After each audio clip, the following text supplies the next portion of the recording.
Hey everyone, this is Student Professional Bump.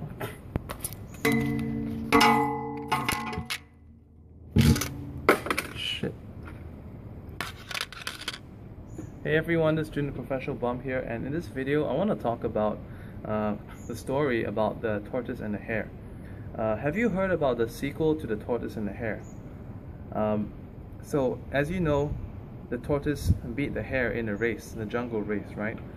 And the tortoise was a very slow creature, the hare was a very quick creature, but the reason why the hare lost was because the hare was repeatedly taking breaks, and whereas the tortoise was continuing to go on. The hare was very complacent as to why, why he was, as to his speed. So he was taking for breaks too long, and finally I think he dozed off, and he missed the opportunity to beat the tortoise in a race. But today, my friends, I want to tell you about a sequel to the story of the tortoise and the hare, and this actually is the story of the hare and the squirrel. Okay, I'm not sure if you heard about it, but I'm going to share this with you. Okay, after the tortoise beat the hare was so upset, and it was disgusted that a much slower creature could beat a much faster creature. So as a result of that, the hare decided that the defeat sucked, but at the same time it was also a very, very motivating experience, because if the tortoise can do that, he can do that too. So he decided to wager another jungle race, and this time the hare decided to wager a race with the squirrel. Okay, and the squirrel is lighter than the hare, smaller than the hare. It's so light it can hop from branch to branch in the forest. And don't forget, this is a jungle race. Alright, and the hare, on the other hand, has to go by ground. And on the ground, there are different obstacles. There could be predators, there could be the tree logs that are so big, and there could be river divides and so on and so forth. And so what happened anyway was that the hare said, I'm aware of the odds. The squirrel, you have a much better chance of winning this race, but I'm going to do it anyway, because if the tortoise can beat me, I can beat you too. So that's exactly what the hare did. Alright, so they set out on this race, and it was a good thing for the hare. That day, the forest was very quiet. For some reason, the animals had migrated to a different location, and so it was basically just them against the wilderness. Alright, so what happened was that, obviously as they set off the race, they were on a fairly even pace, because on the ground, and the squirrel had to climb up. So he was getting a head start. All right. So he said, "This time I'm not gonna give in so easily. I'm gonna keep going for as long as I can. I'm gonna keep plowing as long as I can, because sooner or later, once the squirrel gets to the canopy, he's gonna be hopping, and he's gonna get a great advantage. But I'm gonna get a hit as much as I can. But he's got 50 meters to climb up. I can just go 100 meters out." Alright, so the hare ran hard. And then, by that time, the hare was already meeting obstacles in the forest. He was meeting the big logs I talked about. He was meeting the small river passes that thankfully there were boulders and pebbles that he could jump across and get to the other side. But it was very careful jumping, and that slowed him down. In the meantime, the squirrel was having a great time hopping from branch to branch to branch, and even across the river passing, he was jumping from branch to branch, and by that time the squirrel was winning. Alright, but thankfully he got back onto ground again, so both ground and there he had a clear straight path. He was running hard, leaping as fast as he could on the ground. And then what happened at this point was that the hare, he actually met with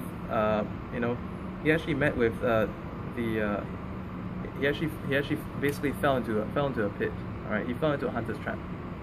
All right, so the hunter was not around. Like I said, everyone was somewhere else. He was into the hunter's trap, and the squirrel was still going up there. And he thought, I am in such a predicament right now. How am I going to get out of this? But you know what? Somehow there was a Pokemon inside of the trap, right?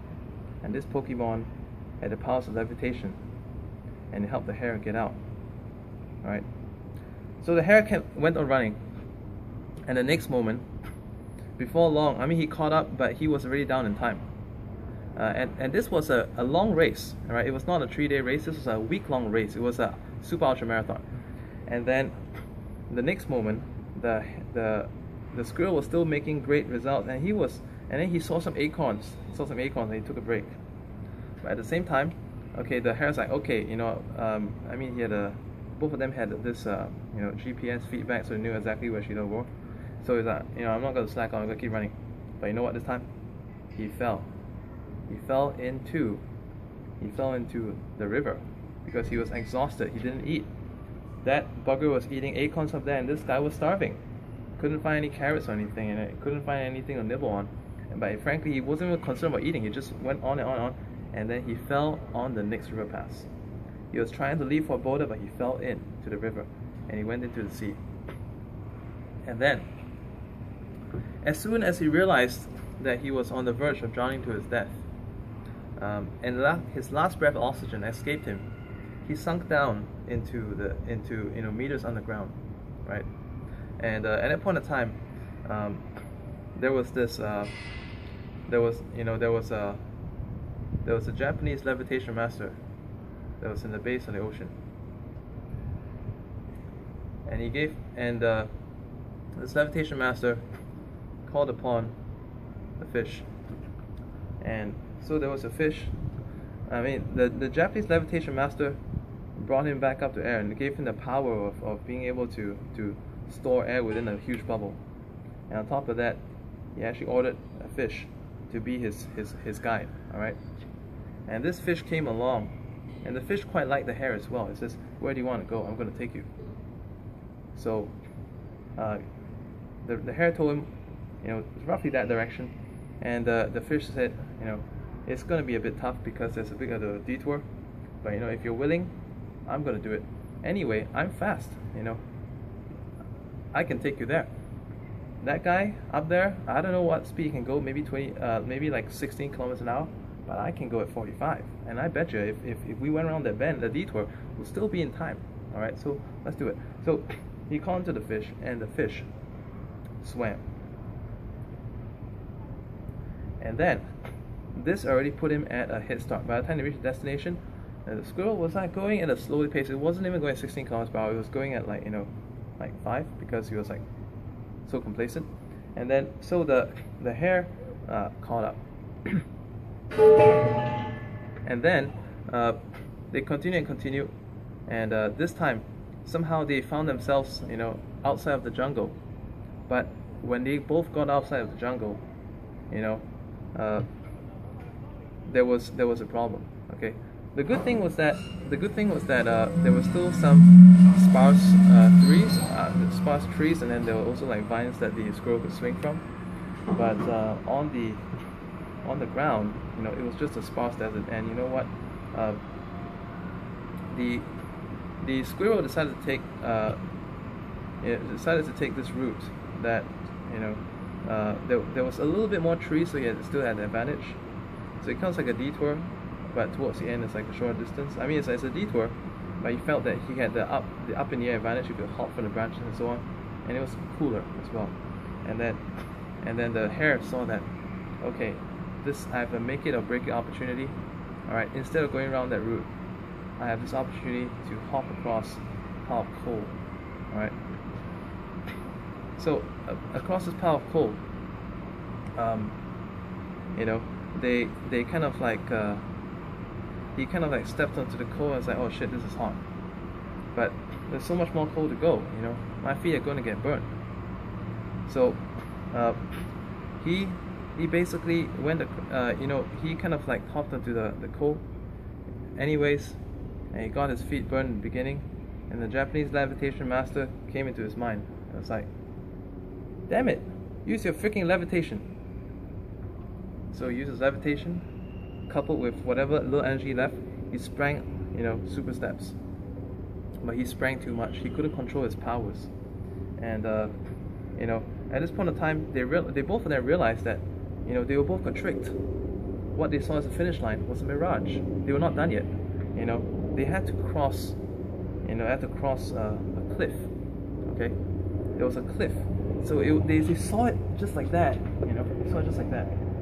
They thought it was right here, but it was really on the other side. So there's like, let's see the buildings in between here. They had to clear that distance. And at this time, he was falling down. Okay, the hare overjumped and it went down the cliff. So it's like, oh man, this is gonna suck. If I had to die trying to beat the damn squirrel just to prove a point, that wouldn't be worth it. And this would be the worst loss in my life. How can it be that every single time I'm trying to do something better, I end up doing something worse? And I get into a worse situation. As he fell on a free fall, already down about 80 meters down, right? Down that cliff. The squirrel is just still trying to think about, he was on the edge of the cliff and think, shit, you know, I'm not gonna win, but that guy's not gonna win either.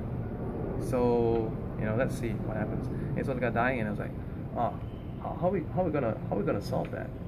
So on the way down, and he thought that guy's down for good, so it's gonna be like a stalemate, right? A default win. But you know what? When the hare fell down, there was an eagle that happened to be flying by. He picked him up by his claws. It says, and then the hare was like, "Don't eat me! Don't eat me! You know, don't feed me to your young eaglets or something." It's like, no, I have a mission, and that mission is for you to win, because I've seen how hard you've been trying all this time. I've been in the air surveying around, and I see that you have been conquering every single small obstacle, you know, as far as I can be, as high as I can be in the air. But I can see every small obstacle that you're trying to conquer, and I've been impressed. And you know what? I think you should win this damn race. I don't like the squirrel all that much anyway. I'm going to help you win. So he picked him up, boom, from like 100 meters down, lifted it up, dropped him right over the other side, finish line. And the squirrel was still there on the edge. He was like, how are you gonna get there? You're never gonna get there. I'm gonna win because you can't win. And then when he saw the eagle pick him up and he dropped him right there, it's like, what the fuck was that? How the hell did he get there? And this, my friends, is how the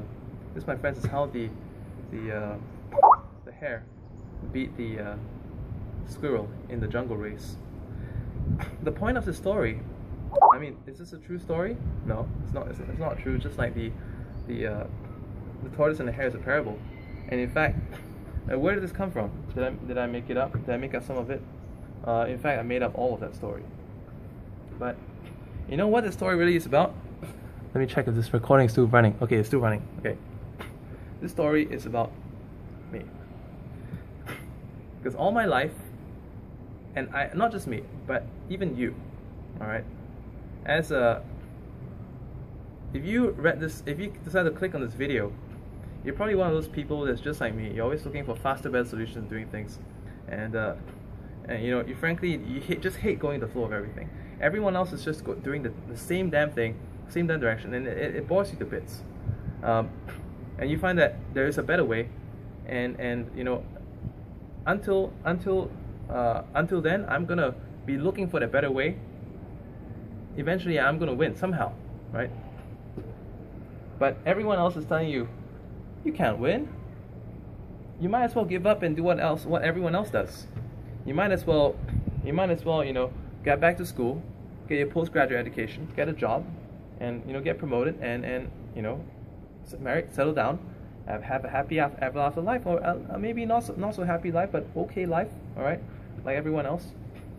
But you're thinking, oh shit, you know, I'm gonna do, screw this shit, I'm gonna do like some biz op, I'm gonna start my own business, all right. You're probably taking some capital. I mean, you're thinking of taking some capital, start your own small dessert shop, start your own like buy sell business online or something like that, and then maybe you succeed, maybe you fail, all right. But let's just talk about me. I tried doing all kinds of MLMs, Herbalife, you know, whatever crap, you name it. Lose thousands of dollars on those things, tens of thousands. Went for Forex programs, all kinds of crap. And at the end of the day, Did I make it in MLM? No, I didn't. Right? First time, didn't make it. And then I went to the Forex thing. Did I make it? Did I make some money? Yeah, I did. But because I was depressed when I broke up with my then girlfriend, I got, and also I decided that I didn't want to work with those people anymore. I left, and then okay, I'll fine. Economy was bad, so I started my own business, tennis coaching business. Did it pretty good, and at some point, when everyone was getting retrenched because of Lehman Brothers, I was like, hooray, I've got money. I still got money coming in, and as a matter of fact, at the point in time, I was making like a 5-figure sum of income, and then one fateful day, boom, income dropped. Why? Because I scaled up too much on advertising and then spent too much money. Got burnt, right? The lowest point of my life, at 29th birthday, nothing to my name, only debts, 2 kids, wife, car, house, but no ways to afford all these things. Every month was bleeding money, bleeding to a negative balance. And then finally, because I never gave up trying, and I did whatever it took, I went to internet marketing. I took some skills from former MLMs that I had. I did online MLMs and internet marketing, and I got back. Within half a year, I was earning as much as peers of my age if they had gone to the workforce and got retrenched once or twice and came back in again. And then in the next few months, I probably promoted to someone who had started working in a job 2 years before I did, but I still had a lot of debts to pay, right? And that was Facebook advertising. I made a lot of money in Facebook advertising, and then finally Facebook started to clamp everything down, and I was like, come on, my main income stream got depleted again. What am I gonna do? I was teaching Facebook courses, and I was running a lot of ads, but now I can't do it. That sucks. And then what happened after that was that I was like, well, what am I gonna do? What am I gonna do? And one day, but because I kept dreaming, whatever it takes, I'm going to get there. When I made my first success in Facebook, it was because I was in the ocean. I was drowning so bad. I was drowning. I didn't even realize I was drowning. And someone came in, like the fish, took me to the next destination, right? Showed me a better way. Like the Japanese levitation master gave me the ability to levitate over the hot coals. Gave me a new ways to make money. And then after that, the last part, it's like one of the business I've been working for a long time, all kinds of stuff was happening to that business, like, payment issues and people going away, people bad-mouthing company breakups, this and that, income like went kaput, and then I was falling down in free fall again, as close, meters to financial death, all right, and self-esteem death as well. And the ego saw that I was trying, picked me back up, put me in a better place, put me ahead of my competitors, and here I am today. I've wasted years trying to figure things out, but I never stopped trying.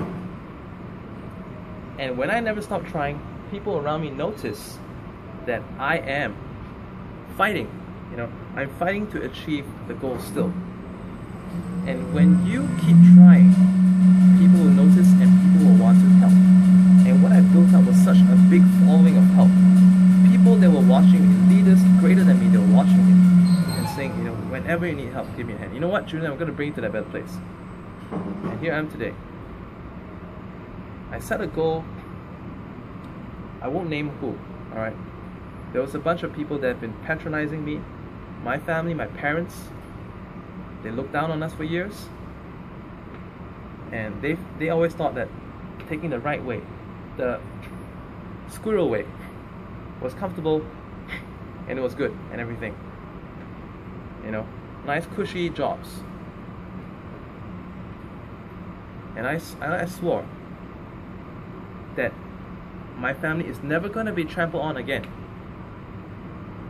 ever. And I am going to be the one person to put everything right. Never mind that, my dad was already seen like, the so-called runt of the family, because people said, you're just like your dad. your dad refused to do the things the proper way. And you know, look what happened. Don't you want to be better than that? Say, I don't want to be better than that. I love my dad, and I'm going to do exactly what my dad did, which is believe and do whatever I feel is right, and the way I want to live my life. And so I did that. I did that. Now, this month, I have made more income than that family's entire income combined. 5 working adults in a family. In upper class Singapore, I single-handedly, this month, made more income than the entire family combined. And this is the story of the Hare and the Squirrel, sequel to the Tortoise and the Hare. Alright, if you like the story, share it. And if this gives you a good feeling, and if it reminds you of a feeling that you felt, or maybe that you've been trying for this goal for some time, but you never got there, I wouldn't mind you sharing your story down below as well. Share your thoughts, and I want to hear from you. I really want to connect with you.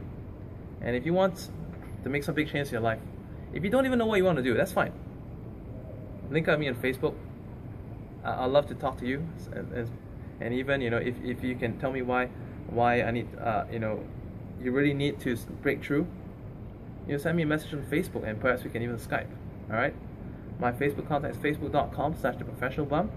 I've always seen myself as a professional bum, and it's what I've turned out to be.